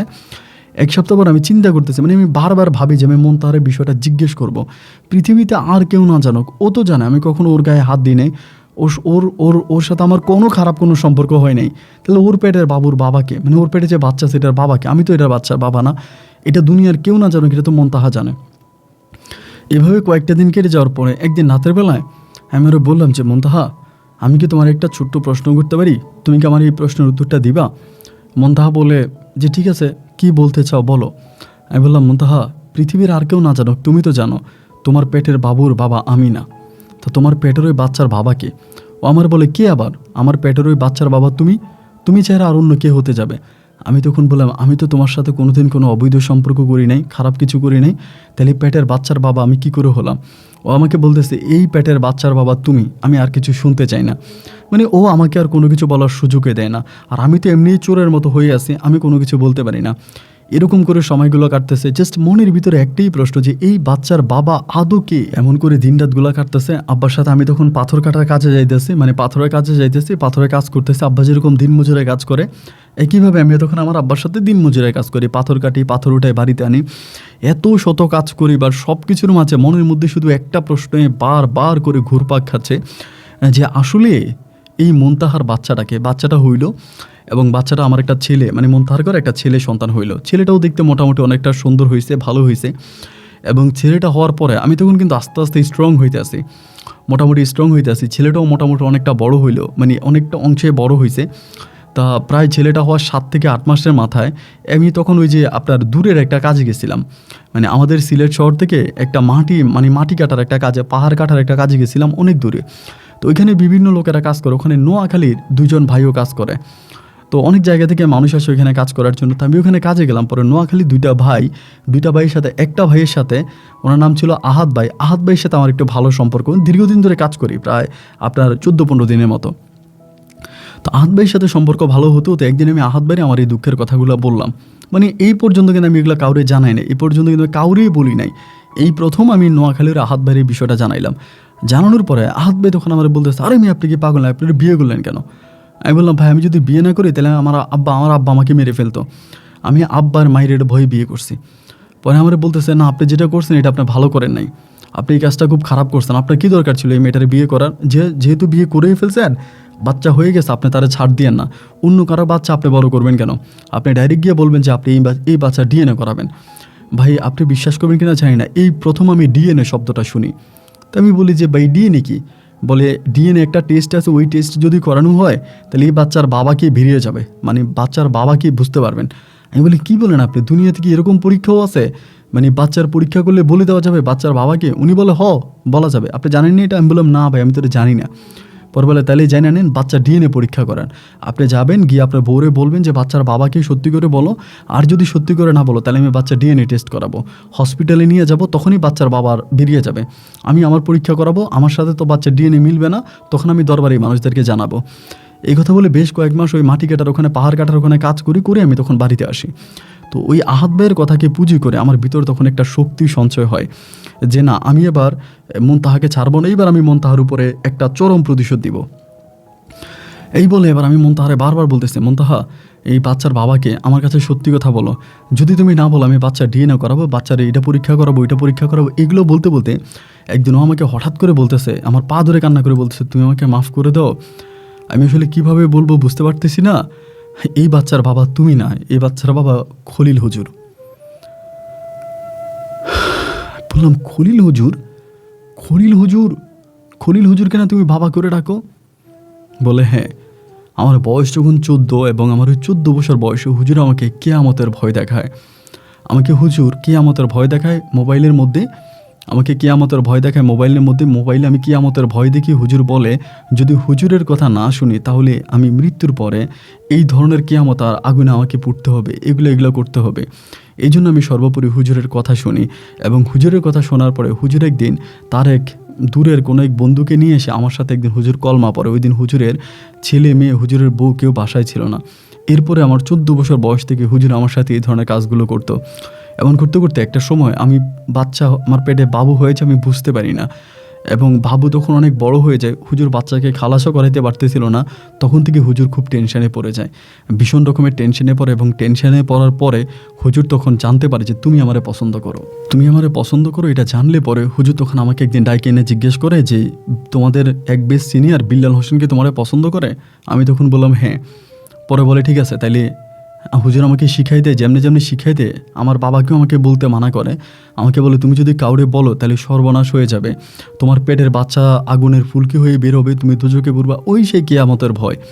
আমাকে হুজুর যেমনি বুঝে আমি তেমনি বুঝি, এবং বুঝার পর আমাকে যেভাবে বলে আমি বাবার কাছেও গিয়ে একইভাবে বলি যে বিল্লালের সাথে আমার সম্পর্ক ছিল, প্রেমের সম্পর্ক, এবং সেই সম্পর্কের সূত্র ধরে বিল্লাল আমার সাথে অবৈধ সম্পর্ক করে, আমার পেটে বিল্লালের বাচ্চা। হুজুর আমাকে ঠিক যেভাবে বলতে বলে আমি সবার কাছে একইভাবে বলি। আমি তখন বলি ও মা, তার মানে এই হুজুর নিজের বাচ্চা আমার ঘাড়ে উঠিয়ে দিল। রাগে ক্ষোভে তখন শরীরের রক্তগুলো টকবক টকবক করতেছে। ওই সময় আমার ওই নোয়াখালীর ভাইয়ের নাম্বারটা ছিল। আমি তখন ওনারা আবার ফোন দিছি, ফোন দিয়ে বললাম আহাদ ভাই, আমি বললাম যে আহাদ ভাই এই ঘটনা। আহাদ ভাই আমারে বলে ভাই আপনি অনেক বোকা, আপনার বোকা দেখা আপনার গ্রামের সবাই আপনাকে এইভাবে চাপছে বা আপনার এত বড় ক্ষতি করছে, এখনও সময় আছে, আপনি ঘুরে দাঁড়ান, আপনি ঘুরে দাঁড়ান এবং আপনার এটার একটা উচিত শিক্ষা দেন। আমি তখন বললাম ভাই উচিত শিক্ষা কিভাবে দিব? উনি আমাকে বলল যে আপনি একটা কাজ করেন, আপনি এখন ওই আপনাদের খলিল হুজুরের বাড়িতে যান। আমি বললাম তারপর? বলে খলিল হুজুরকে গিয়া বলেন আমি আমার বউয়ের মুখ থেকে সব কিছু শুনছি, যে বাচ্চাটা আছে ওই বাচ্চার বাবা আপনি। এই বলে খলিল হুজুরকে তুমি একটা কঠিন শিক্ষা দাও, এবং যেই মেয়েটা প্রতারণা করে তোমার জীবনে আসছে ওই মেয়েটা তো তোমার জীবনে থাকলে তোমার আরও ক্ষতি করবে।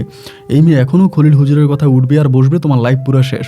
খলিল হুজুরের মাল খলিল হুজুরের মানে ঘাড়ে উঠিয়ে দাও, এবং তুমি একটা কাজ করো, তুমি সবার কাছে যেরকমভাবে কলঙ্কিত হয়েছো এই কলঙ্ক জীবন থেকে মুক্তি নাও। যেমন করে তুমি এবং তোমার বাবাকে পুরো গ্রামবাসীর সামনে খলিল হুজুর এইভাবে অপমান করলো, ঠিক একইভাবে তুমিও খলিল হুজুরকে সবার সামনে একটা চরম শিক্ষা দাও, একটা অপমান করো।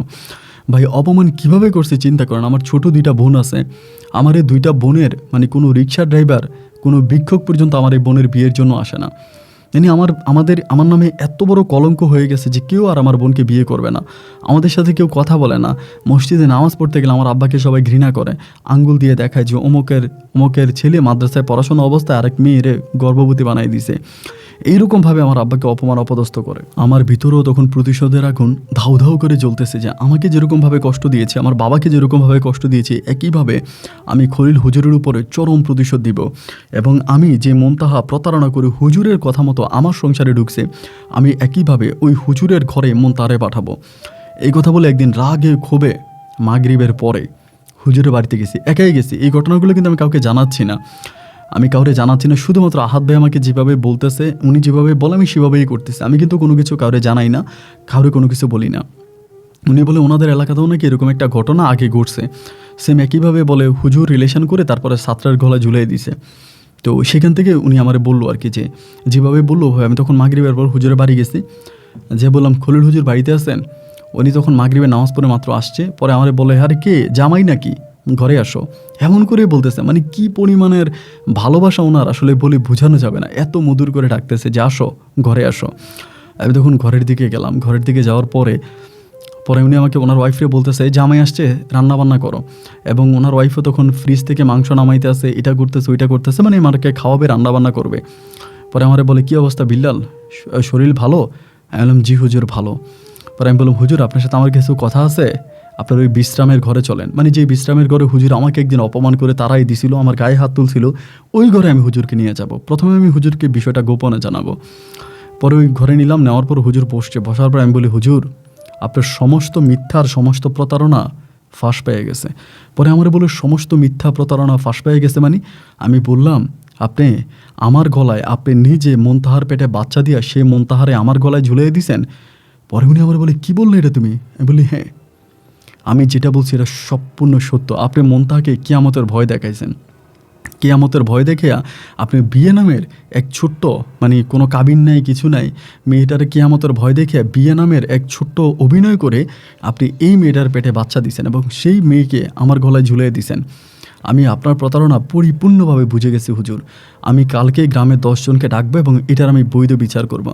উনি আমার বলতেছে এই বেয়াদব, তুই সংসার করলি, তুই পেটে বাচ্চা দিলি, বাচ্চার বাবা হইলি, এখন তুই আমাকে, আমি চোখ রাঙাইয়েন না, আপনার চোখ রাঙানি অনেক দেখছি, আপনি আমাকে অনেক চোখ রাঙাইছেন, অনেক ধমক দিছেন, অনেক খারাপ ভাষায় কথা বলছেন, অনেক বাজে কথা বলছেন, আমার গায়ে হাত তুলছেন। আমার ছোট 2টা বোনের আজকে বিয়ে হচ্ছে না, আমার বোনের বিয়েগুলো হওয়া বন্ধ হয়ে গেছে।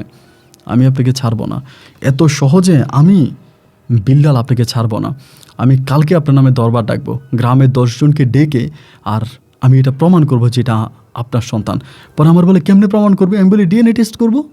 উনি বলে ডিএনএ? তুই ডিএনএ চিনিস কেমনে? আমি বলি অবশ্যই চিনি, হসপিটালে নিব, আপনাকেও নিব, বাচ্চারাও নিব, এরপরে ডিএনএ টেস্ট করে প্রমাণ করাই দিব যে এই বাচ্চার বাবাকে।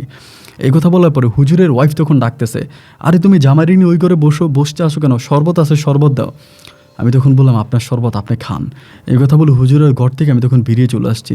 হুজুর তখন মানে নিচের দিকে একদম মাথা দিয়ে বসে আছে, মানে খুব টেনশনে পড়ে গেছে, বোঝা গেছে মানে প্রচুর পরিমাণে টেনশনে পড়ে গেছে। এবার আমি বাড়িতে চলে আসছি, এসে মন্তারে নিয়ে শুয়ে পড়ছি।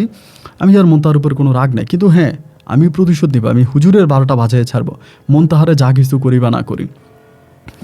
রাত্র আনুমানিক প্রায় বুঝেন 12টা থেকে 1টার মতো বাজে, 1টার দিকে 1টা বাজে এসে হুজুর আমার ডাকতেছে আমার ঘরের দরজায়।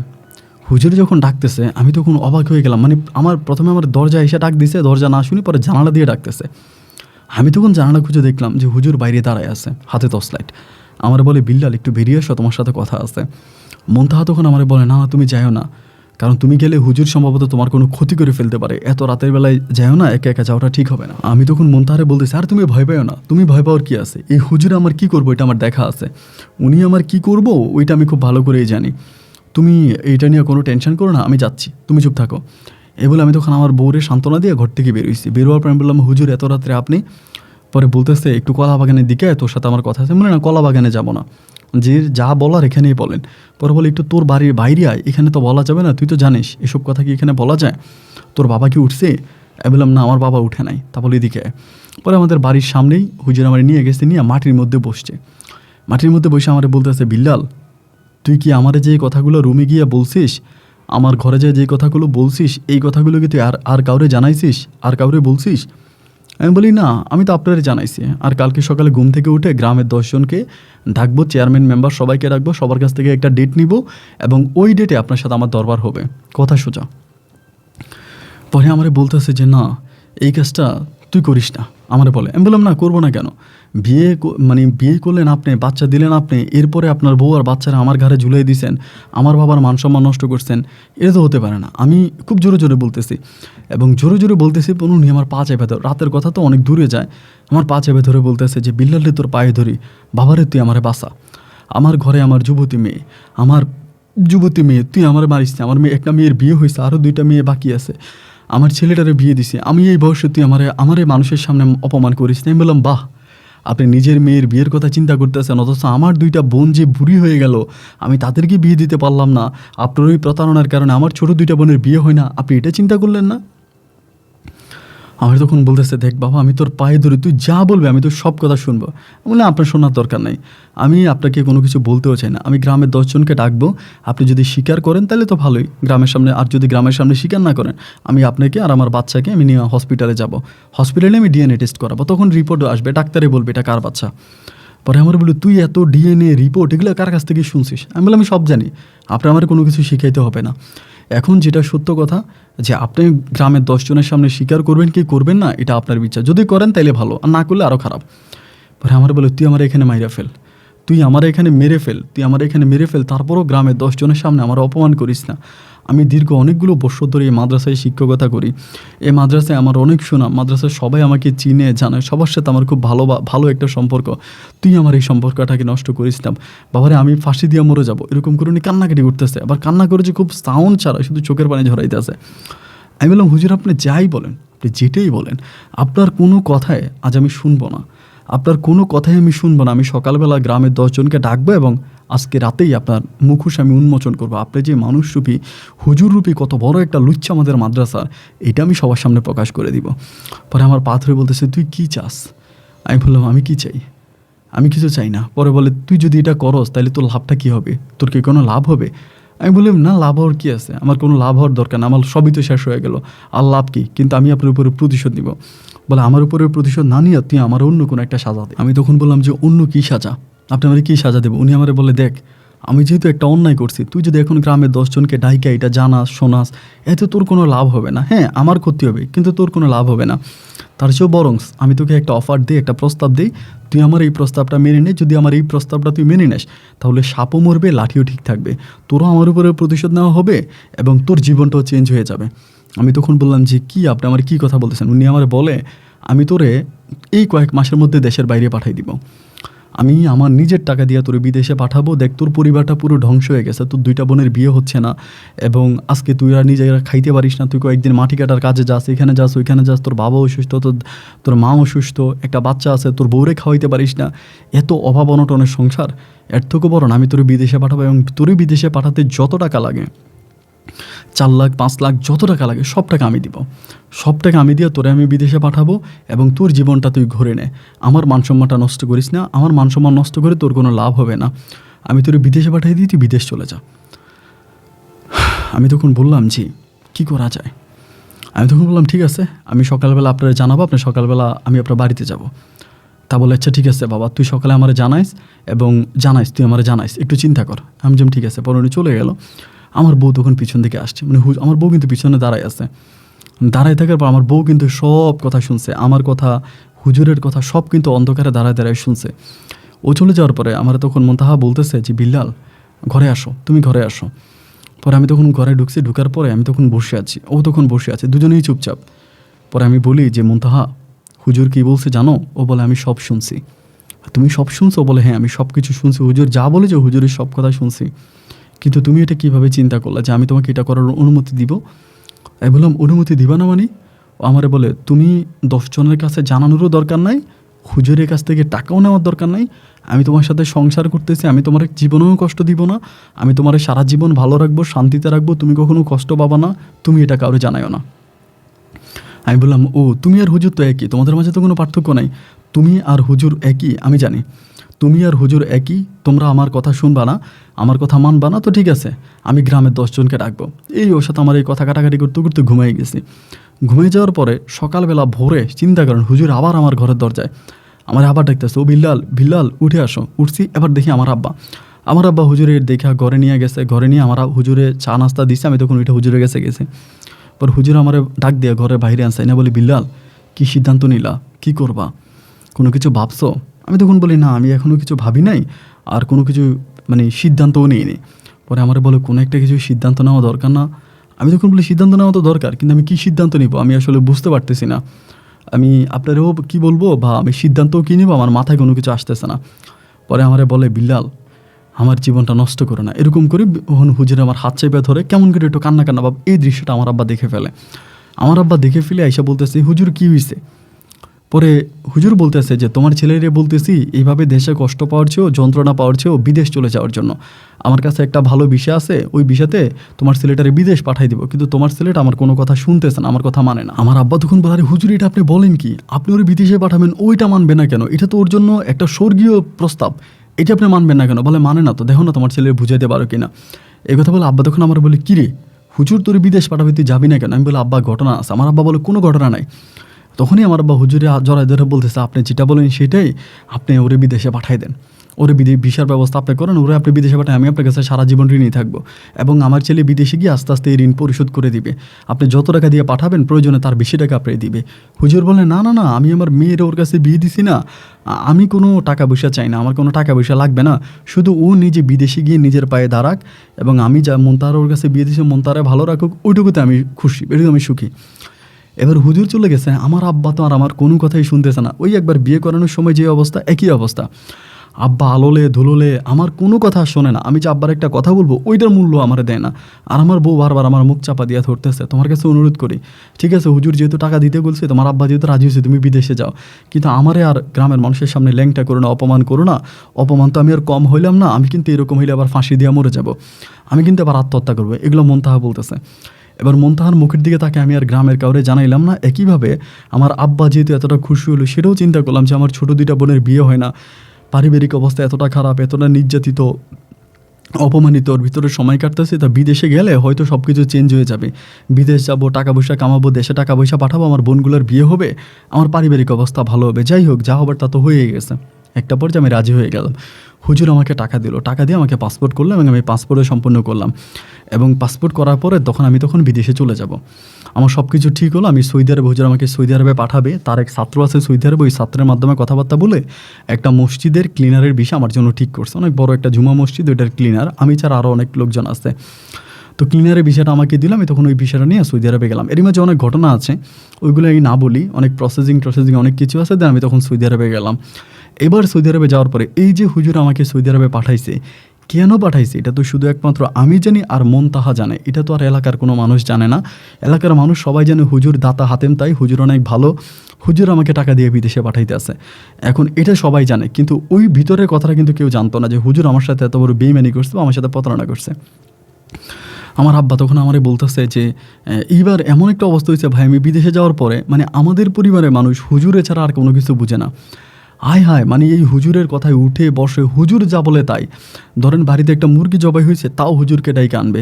এবং কিছু না কিছু হয়েছে, হুজুরে ছাড়া আমার বাপ মাই কিছু বোঝে না। আমার বাপ মাই বলে হুজুর নিতান্ত একজন ফেরেস্তা, যদি ফেরেস্তা না হবে তাহলে আমার মতো একটা ছেলেরে কেন এত লক্ষ টাকা ভেঙে সৌদি আরবে পাঠাইছে।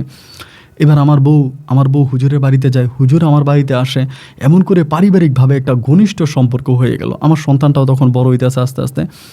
এমন একটা সম্পর্ক তৈরি হলো যে আমার পরিবারের মানুষরা কথায় কথা হুজুরের বাড়িতে দৌড় দেয় এবং হুজুরের পরিবারের মানুষ কথায় কথা আমাদের বাড়িতে দৌড় দেয়।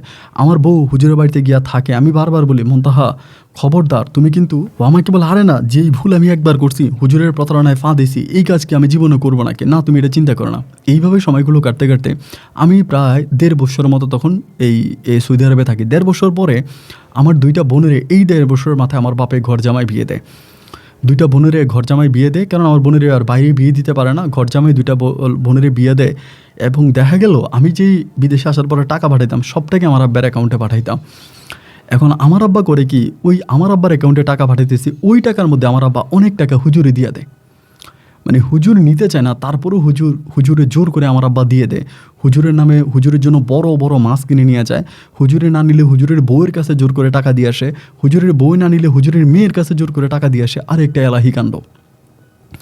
এখন আমি আমার বাবার কাছে এটা বলতেও পারি না, এটা বললে তো আমার বউ ছোট হয়ে যাবে না, আমার বউ মনটা অপমানিত হবে না। আমি আব্বারে বলতেও পারি না যে আব্বা এইভাবে হুজুরে আপনি টাকা দিয়ে না। মানে আমার আব্বার কথা হচ্ছে, যেহেতু হুজুর আমাকে বিদেশে পাঠাইছে, তাহলে আমার আব্বা হুজুরের ঋণ পরিশোধ করবে। আমরা তখন হুজুরের কাছে ঋণী, হুজুরে আমাদেরকে এত টাকা লক্ষ লক্ষ টাকা দিছে, আমার আব্বা এই ঋণ পরিশোধ করবে। যতভাবেই আব্বারে বলে আব্বা তুমি হুজুরে টাকা দিও না, না আমার আব্বা সব টাকাই হুজুরে দিয়ে দেয়। আমি হুজুরে বলি যে আপনি আমার আব্বার কাছ থেকে টাকা নিয়েন না। উনি বলে আমি তো টাকা নিই না, ওই আমার মেয়েরে দেয়, আমার ছেলেরে দেয়, আমার নাতিরে দেয়, আমি কি করব, তোমার আব্বারে তুমি মানা করো। মানা করতেও তার আমি পারতেছি না। শুধু তাই নয়, আমি যে টাকা পাঠাইতেছি আমার আব্বা এই টাকা দিয়ে আমার বোন জামাই যারা আছে তাদের সবাইকে নিয়ে বাবা এমন এক জীবনযাপন করতেছে বলার মতো না। আমার বোন জামাইয়ের এটা কিনে দেয়, আমার বোনের ওইটা কিনে দেয়। মানে আমি মাস শেষে যা টাকা পাঠাই আমার ব্যাংকে 1 টাকাও থাকে না। টাকা পাঠানোর সাথে সাথে ধরেন এই মাসে টাকা পাঠাইছি তো পরের মাসে সব টাকা শেষ, একদম সমস্ত টাকা শেষ, কোনো টাকাই নেই। মানে কোনো টাকাই নেই। এই টাকা যায় কই, এই টাকাগুলো কোথায় যায়, এর কোনো সঠিক উত্তর বা এর কোনো সঠিক জবাব আমার বাবা আমারে দিতে পারে না। শুধু যদি জিজ্ঞেস করেছে আব্বা টাকা কই, এরে দিছি ওরে দিছি, এটা করছি ওইটা করছি, এইসব বলে এই সমস্ত টাকার হিসাব আমাকে দিয়ে ফেলে। একটা সময় আমি চিন্তা করলাম যে আমি যে বিদেশ করতেছি তা আমার বিদেশের মানে কি, আমার তো আর কোনো ভবিষ্যৎ, আমি দেশে গিয়ে কী করবো পরে বিদেশ তো আর সারা জীবন না। পরে আমি মুনতাহারে বললাম, তখন কিন্তু আমি মুনতাহারে অনেক ভালোবাসি, মানে ও যা বলে ওর কথায় উঠি বসে, ও সব কিছু করে। একবার যে আমি মুনতাহারে বললাম যে মুনতাহা কী করবো, অ্যান্ড মুনতাহা আমার কোনো কিছু বলে না। হঠাৎ করে আমার মাথায় একটা সিদ্ধান্ত আসলো যে আমি মুনতাহার নামে অ্যাকাউন্ট খুলবো। এবার আমি মুনতাহারে বললাম যে মুনতাহা তুমি তোমার নামে অ্যাকাউন্ট খোলো, আমি তোমার অ্যাকাউন্টে টাকা পাঠাবো, আমি আর বাবার টাকা দিব না। বাবার অ্যাকাউন্টে টাকা দিব শুধুমাত্র খরচের টাকা, মানে পারিবারিক যে একটা খরচ আছে না, ওই খরচের টাকা দিব আমি, আর আদার্স কোনো টাকা আমার আব্বার অ্যাকাউন্টে দিব না, আমি সব টাকা তোমারে দিব। আর আমি যে তোমার নামে অ্যাকাউন্ট খুলতেছি এটাই ভাই যে আমার বাবা যাতে না জানে, তুমি আমার আব্বারে কয়ে দিবা যে আমার আব্বা না জানে। এবার দেখা গেল কি যে আমার বউ তখন ওর নামে অ্যাকাউন্ট খুললো, মুনতাহা ওর নামে অ্যাকাউন্ট খোলার পরে আমি তখন মাস শেষে বেতন পাই মুনতাহার অ্যাকাউন্টে টাকা পাঠাই, আব্বার অ্যাকাউন্টে টাকা পাঠাই না, টোটালি আব্বার অ্যাকাউন্টে টাকা পাঠায় না। এবার কয়েক মাস পর আব্বা আমারে ফোন দেয়, কিরে তুই আমার অ্যাকাউন্টে টাকা দিস না কেন? আমি বললাম আব্বা আমি আগে যেখানে চাকরি করতাম ওখান থেকে আমার চাকরি চলে গেছে, আমি এখন নতুন এক জায়গায় চাকরি নিছি, এখন আমি যেখানে চাকরি নিছি ওখানে আব্বা আমার পরিস্থিতি ভালো না, ওখানে আমি বেশি টাকা ইনকাম করতে পারি না, অনেক ঝামেলায় আছি, অনেক সমস্যায় আছি, আমি কোনো টাকা পয়সা নিতে পারি না, তুমি আমার এইসব কোনো কথা বইলো না, এখন আমার কাছে কোনো টাকা পয়সা নাই। আমি টাকা পয়সা দিতে পারবো না, এরকম বলে আমি আর আব্বারা টাকা দিই না। আমার আব্বা তখন এই পুকুরে মাছ ধরে, মানে বিশ্বাস করবেন বিলে যায় মাছ ধরে না, রাত্রের বেলায় তো বিলে মাছ ধরে, ওই মাছ ধরা মানে বিলে মাছ ধরে আমাদেরকে একটা মাছ, আমার বউরে একটা মাছ, আমার মায়ের একটা মাছ বা আমার বোনের একটা মাছ আমার আব্বা দেয় না। বিলে মাছ ধরে সকালবেলা ফজরের টাইমে হুজুরে নিয়ে দিয়ে আসে মাছগুলা, যে হুজুর আপনি মাছগুলা খান, আপনি আমার ছেলের বিদেশ পাঠাইছেন বলে আজকে আমরা এতটা ধনী, আমাদের এত টাকা পয়সা। হাই রে বাবা! আর এদিক দিয়ে আমার বউ আমার কসম দিতে আছে, তোমার এই কসম দিলাম সেই কসম দিলাম, তুমি কিন্তু, আমি কিন্তু আত্মহত্যা করবো, আমি কিন্তু, তুমি যদি কোনোদিন তোমার আব্বার কাছে এটা বলো আমি কিন্তু আত্মহত্যা করবো, এই কথা আমার বউ আমাকে বলতেই আছে। এবার আমি আমার বউর অ্যাকাউন্টে টাকা পাঠালাম। আমি কিন্তু আর দেশে আসতেছি না, কারণ আমি যেই কাজটা পাইছিলাম মসজিদের ওই কাজে অনেক টাকা, আর আমি এখান থেকে বের হয়ে গেলে আমার জায়গায় অন্য কারো ঢুকিয়ে দিব। এটা একটা ধরেন আপনার কেটারিং কোম্পানি, আমাদেরকে একটা বিষয় নিয়ে যাওয়া হয়, বিভিন্ন কাজে আমাদেরকে দেয়। তো আমি যদি এখন ছুটিতে চলে যাই, মসজিদে আমার কাজে অন্য কারো দিয়ে দিবে, এরপর আমি দেশ থেকে আসার পর আমি আর এই কাজটা পাবো না। এই জন্য ধরেন আমি ছুটিতেও যাই না। দীর্ঘ প্রায় 7.5 বছরের মতো আমি পড়ে আসছি সৌদির মাটিতে। 7 বছর 4 মাস পরে আমি প্রচুর টাকা পয়সা ইনকাম করছি, মানে এত টাকা পয়সা ইনকাম করছি বলার মতো না। এরপর আমি চিন্তা করলাম যে আমি বাড়ি যাব, মানে দেশে যাব। আমার বউ তখন আমারে বলতেছে যে না, তুমি আর একটা বছর থাইকে আসো। তাই বললাম যে কী বলো, আর 1 বছর কেন থাকবে, 7.5 বছর আছি আর কি। আমার বলে যে না, তুমি আর অল্প কয়টা দিন থাইকে আসো, একটা বছর থাইকে আসো, একটা বছর থাইকে আসলে হবে। আর একটা বছর থেকে তুমি একবারে চলে আসো, তোমার আর বিদেশ করার দরকার নাই, এনা আমরা দেশে দুজনে ডাইলে ভাতে খেয়ে যাব, তোমার আর বিদেশ করতে হবে না, তুমি চলে আসো। কারণ আমি বুঝতে পারতেছি না যে ও আমারে কেন বারবার বলতেছে যে 1 বছরের জন্য চলে আসার জন্য, মানে 1 বছর পরে একেবারে চলে আসার জন্য। এইভাবে আমি তখন থেকে গেলাম। অ্যান্ড কেন আমারে আসতে দিচ্ছে না দেশে, এই জিনিসটা পর আমি ইনকোয়ারি করতে শুরু করি। আচ্ছা আমাকে কেন আসতে দিচ্ছে না, এমনভাবে ইনকোয়ারি করতে করতে ওরে ভাই আমি জানতে পারি আমাদের ওই মাদ্রাসার হুজুর খলিল হুজুরের এক শালা আছে, ওই শালা বিয়ে করছে, বউ মারা গেছে, ওই শালার সাথে আমার বউ মনতাহার সম্পর্ক হয়ে গেছে। খলিল হুজুরের শালা, আপন শালা, হুজুরের আপন শালা ওই বিয়ে করছে, ওর বউ মারা গেছে, এবং ওই শালা ব্যবসা বাণিজ্য করে দেশে, ওই শালার সাথে মনতাহার সম্পর্ক। আমি মনতাহার ইমু হ্যাক করি, ওরে আমি বুঝাই না, ওর ইমু হ্যাক করি, বিভিন্নভাবে আমি ওরে ট্রাই করি, এবং একটা সময় আমি পরিপূর্ণভাবে শিওর হয়ে যাই ওই মনতাহা ওই হুজুরের মানে শালার সাথে সম্পর্ক।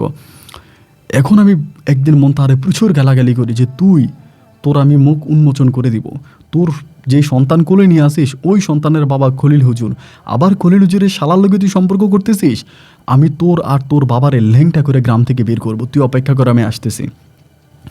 এইভাবে আমি মনতাহারে গালাগালি করি, গালাগালি করে পরে আমি যেদিন বাংলাদেশে আসি, মানে ওর কথা আর আমি শুনি না, আমি টিকিট কেটে দেশে চলে আসি। এয়ারপোর্টে এসে দেখি যে আমার বাবা মা আমাকে রিসিভ করার জন্য আসছে, আমার বউ নাই।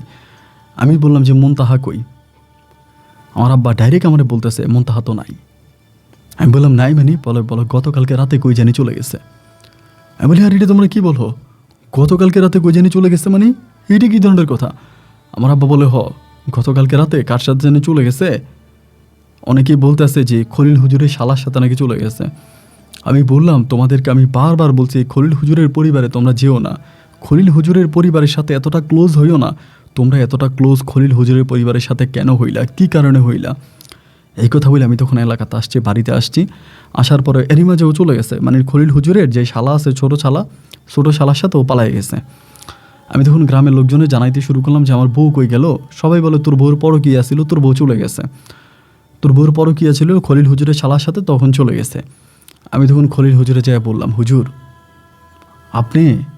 আপনার শালার সাথে আমার বউটারে পালায় ভাইগে যেতে দিলেন। উনি বলে আর ধুর, এই মেয়ে ভালো না, তোর ভাগ্য ভালো তুই বাইচে গেছিস, তুই একটা কাজ করতে এখন একটা বিয়ে শাদি কর, বিয়ে শাদি করে সংসার কর, ওই মেয়েরে ভুলা যা, ওই মেয়ে একটা প্রতারক, নাইলে কি আমার শালারি নিয়ে পালায় যায়। আমি বলি হুজুর আমি কারে নিয়ে বিয়ে করব, কারে নিয়ে সংসার করব, আমি এই 7.5 বছরে যত টাকা ইনকাম করছি সমস্ত টাকা আমি এই মনতাহার অ্যাকাউন্টে দিছি। আমি একটা টাকা খাই নাই, সৌদির মাটিতে খাইয়া না খাইয়া দিনকে রাতকে দিন বানাইয়া আমি এত পরিশ্রম করে এত কষ্ট করে টাকা পয়সা ইনকাম করছি, আর সেই সমস্ত টাকা আমি মনতাহার অ্যাকাউন্টে পাঠাইছি। একটা টাকা আমি নিজে খাই নাই, নিজের পেটেরে আমি একটা টাকা দিই নাই, সব টাকা মনতাহার অ্যাকাউন্টে দিয়েছি। আর আপনি আমারে বলতেছেন আমি মনতাহারে ভুলে যাব, বলে না ভুলে কী করবি, টাকা দিছস কে বউর অ্যাকাউন্টে, তোর বউর অ্যাকাউন্টে টাকা দিতি না। আমি বলে বউর অ্যাকাউন্টে টাকা না দিয়া বাপের অ্যাকাউন্টে টাকা দিব, আর আমার বাবা সব টাকা আপনি দিয়ে দিব। পরে আমারে বলে আর আমার দিলেও তো আমি খাইতাম, কিন্তু এখন এমন এক লোকেরে দিছিস টাকা তো আর ফিরে পাবি না। খবর পাইছি ওরা নাকি চলে গেছে, ঢাকায় চলে গেছে, ওইখানে আছে, দেখ খুঁজে পাস কিনা। এবার আমি ওরে খোঁজা শুরু করছি। পাগলা কুত্তার মতো হয়ে গেছে। কখনো পুলিশের কাছে যায়, কখনো গ্রামের সর্দারের কাছে যায়, মাতবরের কাছে যায়, খাই না, দাই না, ঘুমাই না, মানে রাস্তাঘাটের মধ্যে পাগলের মতো ঘুরতেছে, একদম পাগল হয়ে গেছে। একে একে মাথার চুল মনে হয় এক হাতের মতো হয়ে গেছে, শেভ করি না। এবং এনিমেজ আমার যে ছুটি ছিল, আমার ছুটিও শেষ, এবং আমি ছুটিও আর বাড়াইতে পারলাম না, আমার ওখান থেকে ক্যান্সেল করে দিল। সৌদি আরব থেকে আমাকে ক্যান্সেল করে দিল একেবারে, যেহেতু আমি টাইম অনুসারে ফিরে গেলাম না। ক্যাটারিং কোম্পানি তো কারো প্রতি কোনো দয়া মায়া নাই, ক্যান্সেল করে দিল। এবার এরকম করে ঘুরতে ঘুরতে দেশে থাকা অবস্থায় ভাই আমি তখন খবর পাইলাম যে সমস্ত নাটের গুরু হচ্ছে এই খলিল হুজুর। খলিল হুজুর হচ্ছে সমস্ত নাটের গুরু। এই খলিল হুজুর তার শালারে মনতাহার পিছনে লাগাই দিছে। খলিল হুজুর তার শালারে মনতাহার পিছনে লাগাই দিছে, এবং খলিল হুজুর এরকমও করছে যে মনতাহার জন্য নাকি তাবিজ করছে। উনি কিন্তু আবার তাবিজ কবজ ভালো করতে পারতো খলিল হুজুর, এগুলো কিন্তু করে। উনি নাকি নিজে ব্ল্যাক ম্যাজিক বা কালো জাদু করছে মনতাহারে, এবং মনতাহারে কালো জাদু করে তার শালার পিছনে লাগাইছে, এবং একটা পর্যায়ে তার শালাকে নিয়ে হুজুর পালাইছে। এটা আমি তার শালা পালাইছে, এইটা আমি গ্রামের অনেক লোকের মাধ্যমে জানতে পারছি, এবং অনেকগুলো প্রমাণও পাইছি। এইগুলো পাওয়ার পর আমি চিন্তা করলাম যে রাখে আল্লাহ মারে কে, এই ব্যাটারে তো আমি আর শান্তি থাকতে দিব না। এবার আমি গ্রামের মানুষের কাছে হাইটা হাইটা বলতে শুরু করছি যে আমার যে মনতাহারে আমার কাছে বিয়ে দিয়েছিল মাদ্রাসায়, মনতাহার পেটে যে বাচ্চা ছিল, ওই বাচ্চা ছিল খলিল হুজুরের। এই কথা বলা মাত্রই খলিল হুজুরের গ্রামের লোকজন বা যারা খলিল হুজুরকে ভালোবাসে, এরা সবাই আমাকে গ্রামে কুকুরের মতো পিটাইতে শুরু করলো, এবং মুহূর্তের মধ্যে গ্রামের এই প্রান্ত থেকে ওই প্রান্ত পর্যন্ত সবার কানে কানে পৌঁছায় গেল আমি বিল্লাল পাগল। সবার কাছে হুজুর বলতে শুরু করলো আমি পাগল হয়ে গেছি। আমি যদি কারোর কাছে যাই, মানুষ বলে এই সর সর সর সর সর সর, ভাই পাগল পাগল, আমাকে সরাই দেয়। আমি কারো পাশে গিয়ে দাঁড়াইতে পারি না, আমি চিৎকার করে বলি। একদিন আমি পাগলের মতো মসজিদের মাইক টান দিয়ে মসজিদের মাইকে বলতে শুরু করছি, আমার বউ মনতাহার পেটে যে বাচ্চা ছিল, ওই বাচ্চার বাবা ছিল খলিল হুজুর। মসজিদের ইমাম আমাকে জোতা মেরে মসজিদ থেকে বের করে, এবং এই ঘটনার পরে গ্রামের সম্পূর্ণ মানুষের কাছে আমি পাগল। এবং এখন মনে হচ্ছে সত্যি আমি আধা পাগল আধা ভালো। আমার শারীরিক অবস্থা এতটাই খারাপ এখন বর্তমানে, আমি মাথা উঠে দাঁড়াইতে পারি না। আমার ঘর বাড়ি সব কিছু গেল। এখন মনতাহার আবার 2টা মেয়ে সন্তান হয়েছে, এক যমজ 2টা মেয়ে হয়েছে। মনতাহা ওর স্বামীর নিয়ে ঢাকায় যায় আসে, ওর স্বামী এখন ঢাকায় ব্যবসা করে। খলিল হুজুরকেও কত সুন্দর, খলিল হুজুরের সাথে ভালো সম্পর্ক, শালার সংসার করতেছে। চারদিকে সবাই অনেক ভালো আছে, কিন্তু মধ্যখানে আমার জীবনটা শেষ হয়ে গেল, আমি ধ্বংস হয়ে গেলাম। কারো কাছে বিচার পাইলাম না, আর কারো কাছে বিচার দিলামও না। আমি আমার গ্রামের মানুষকে চিৎকার করে বলি, মনতাহার পেটের বাচ্চার বাবা খলিল হুজুর। কেউ বিশ্বাস করে না, কেউ বিশ্বাস করে না ভাই। তাই সর্বশেষ এই পাগল বিল্লাল হোসেন আজ আপনার দ্বারস্থ হইলাম, আপনার কাছে আমার কথাগুলো বললাম। আপনি যদি বলেন আমি আপনার স্টুডিওতে যাব, আমি সেখানে চিৎকার করে আপনার মানুষদেরকে বলবো, সেখানে কি আমি চিৎকার করে বলতে পারি। আপনি আমাকে আপনার স্টুডিওর ঠিকানাটা দেন, আমি সেখানে যাব। আর আপনি যদি পারেন আমার কথাগুলো পড়ে আমার সাথে একটু যোগাযোগ করেন। বিল্লাল পাগলা বললে আমাদের এলাকার সব মানুষ আমাকে চিনে, আমাকে দেখাই দিবে। আমি আসলেই ভাই পাগল না, কিন্তু পাগলের বেশেই চলাফেরা করি। আপন ভাই ভালো থাকবেন, আসসালামু আলাইকুম।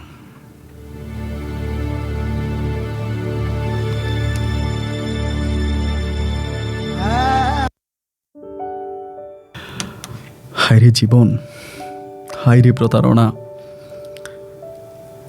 এই দুনিয়াতে কে কারে মাইরা খাবে, কে কাকে ওভারটেক করে উপরে উঠবে, কে কার জীবনের 12টা বাজাবে, সবাই খালি ওই কম্পিটিশনের মধ্যে পড়ে আছে।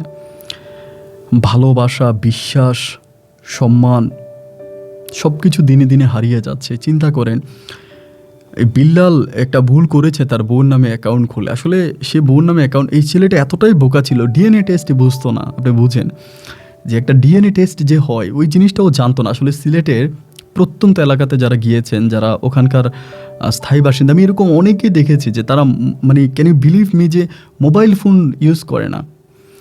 আমার সিলেটে আমি লাস্টবার যখন গিয়েছিলাম, আমার এক ছোটো ভাইয়ের সাথে আমার পরিচয় হয়েছে, ওখানকারই খুব অজপাড়াগার একটা ছেলে, নামটা আমার ঠিক মনে নেই। ও আমাকে নিয়ে বিভিন্ন জায়গায় ঘুরেছিল, ওর বাড়ি ছিল হচ্ছে সুনামগঞ্জে। এখন এই ছেলের আমি খুঁজে পাই না, তার মোবাইলে কল দিয়ে নাম্বার বন্ধ। বেশ পরে ওরে আমি খুঁজে পাইলাম, পাইয়া বললাম যে তোমার মোবাইল কই? আমার বললো মোবাইল তো বাসায়। তো মোবাইল বাসায় কেন? বলে বাসায় থাকে, তাই মোবাইল ব্যবহার করো না, কি মাঝে মাঝে করি। তার মানে চিন্তা করেন, একটা মোবাইলও বাসার মধ্যে রেখে দিয়েছে এবং এটা এরকম করেই রেখে যায়, ওটা ওরকম পড়ে থাকে, এমনও যে 2-3 দিনও মোবাইল ধরেও না, এরপরে যখন বন্ধ হয়ে যায় তখন চার্জ দেয়। ওরা একদম সকালে মাঠে কাজে চলে যায় এবং সারাদিন মাঠে কাজ করে রাতে ঘরে ফিরে আসে, এসে সবার সাথে আড্ডা করে, তাবুক টাবুক খায়, ঘুরে ফিরে এবং রাতের বেলায় ঘুমিয়ে যায়। ওদের জীবনের সভ্যতা জিনিসটা ওভাবে এখনও আসে নাই। আমি সবার কথা বলতেছি না, সিলেটের একদম প্রত্যন্ত এলাকার মানুষগুলোর কথা বলতেছি। তো এই ছেলেটা ডিএনএ টেস্ট বুঝতো না এবং এই বোকা ছেলেটাকে ধোকা দিয়ে খলিল হুজুর যা করেছে, পৃথিবীর আদালতে তার বিচার হয়তো হবে না, কিন্তু আল্লাহর আদালতে খলিল হুজুরকে একদিন দাঁড়াতে হবে। I am sorry to say, যে একজন মুসলিম হিসাবে বলি, আল্লাহ সর্বপ্রথম ওই মানুষগুলোকে দোজকে নিয়ে যাবে যেগুলো হুজুরের বেশ ধরে হুজুর সে যে মানুষকে ধোকা দিয়েছে, এই মানুষগুলোকে আল্লাহ সর্বপ্রথম নিয়ে যাবে। হুজুরদেরই সর্বপ্রথম দুজকে যেতে হবে, এই কথা আমি শুনেছি। আই ডোন্ট নো এটা কতটুকু সত্য। বন্ধুরা সবাই ভালো থাকবেন, সুস্থ থাকবেন এবং আজকের গল্পের বিল্লাল হোসেনকে নিয়ে আপনার কোনো মন্তব্য থাকলে কমেন্ট বক্সে লিখবেন। আজ এখানে বিদায়, আল্লাহ হাফেজ অ্যান্ড আসসালামু আলাইকুম।